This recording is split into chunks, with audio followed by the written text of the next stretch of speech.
Welcome to Let's Talk English Podcast. Learn English with Podcast. Today, we're diving into one of the most practical topics for English beginners, talking about your day.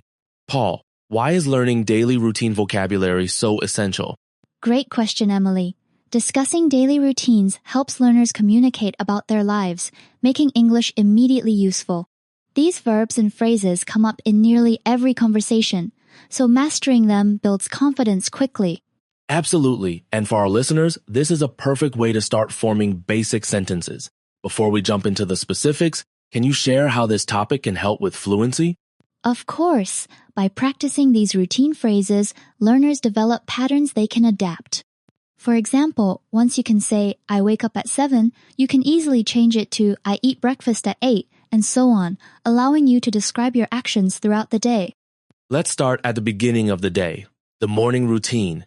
Paul, what are some of the most important verbs learners should know for this part of the day?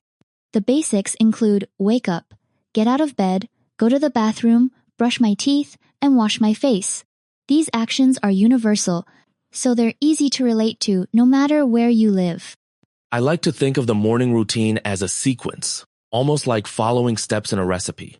Can you explain how using these verbs in order helps learners remember them? Absolutely.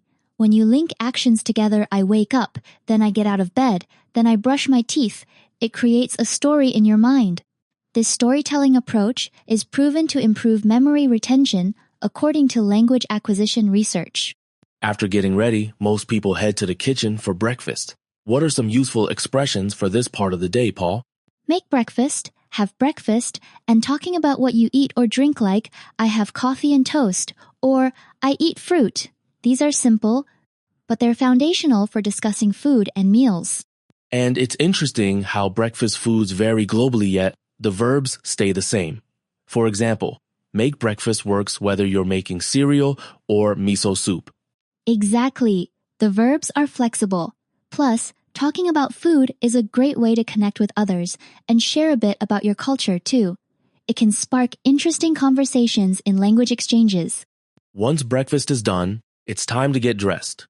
Paul, what are the essential verbs and phrases for this part of the routine? Get dressed is the key verb, but you can expand it with put on my shoes, put on my coat, or choose my clothes. These details help learners describe their actions more precisely. That's right. And for beginners, learning specific clothing words is helpful. For example, shirt, pants, or jacket. How can learners practice these effectively? A good strategy is to lay out your clothes and say each item aloud as you put it on.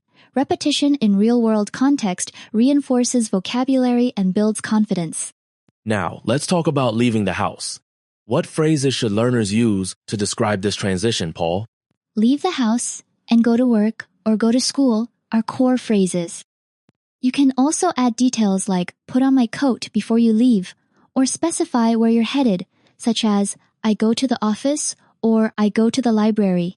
Transition words are so helpful here. For instance, phrases like, after I get dressed, I leave the house. Why is it important to practice chaining actions like this?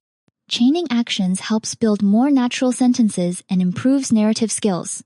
A 2021 study from Cambridge University found that learners who practiced transitions made fewer grammar mistakes in conversation.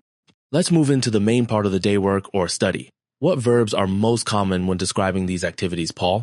You'll hear sit at my desk, work on my computer, answer emails, write reports, or have meetings. These reflect typical office or school tasks, and knowing them helps learners talk about their professional lives. And what about people who work from home? Are the verbs different, or do they stay the same? They're mostly the same, but you might add verbs like join online meetings or prepare lessons. The context changes, but the core actions like write and read remain consistent. After a busy morning, it's lunchtime. What are the key phrases learners should know for this part of the day? Have lunch is central. You can expand with bring lunch from home, go out to eat, or specific foods like eat a sandwich or have a salad. These details make your English more vivid. And lunch can also be social. For example, have lunch with colleagues or meet a friend for lunch. Why do you think meals are such a common topic in language learning? Meals are universal experiences. Discussing food and who you share it with allows learners to practice vocabulary and build relationships key parts of language immersion. The workday ends, and it's time to go home. Paul, what verbs and phrases can help learners describe their after-work routine? Go home is the main verb here. After that, you might relax on the sofa, watch TV, or read a book. These actions introduce new verbs and help describe downtime more fully. Some people cook dinner or talk to family in the evening. Can you share how learners can use these verbs in sentences? Certainly. For example, I cooked dinner at 7, or I talked to my family after dinner. Personalizing the verbs makes practice more meaningful and helps learners relate the language to their own lives. Evenings are often for hobbies and self-care. What are some verbs that describe typical evening activities, Paul? Go for a walk, listen to music, read a book, and talk to friends are all great examples. Each verb opens the door to discussing interests and routines beyond work and meals. That's a good point. And including self-care, like wash the dishes or brush my teeth, is important for full daily coverage. How can learners practice these new verbs? Try narrating your actions aloud. For example, say, "Now I am washing the dishes," as you do it. This technique, called self-talk, is proven to boost vocabulary recall by 30% according to recent studies. Finally, let's cover the end of the day, the nighttime routine. What verbs do we use when getting ready for bed? The essentials are brush my teeth, turn off the lights, and go to bed. You can also add set an alarm or read before bed. These phrases tie your daily story together from morning to night. That's a complete cycle. Why is it helpful for beginners to practice describing a full day in English? Describing a full day helps learners organize their thoughts and use a wide range of verbs.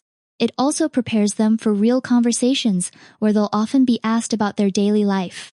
Before we wrap up, let's review some of the key verbs and phrases from today's episode. Can you list a few, Paul? Absolutely. Wake up, get out of bed, brush my teeth, make breakfast, go to work, have lunch, go home, cook dinner, read a book, listen to music, and go to bed.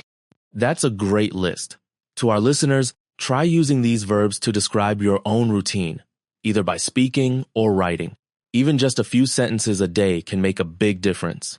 And don't worry if you forget a word practice is more important than perfection. Celebrate your progress, and soon these verbs will become second nature.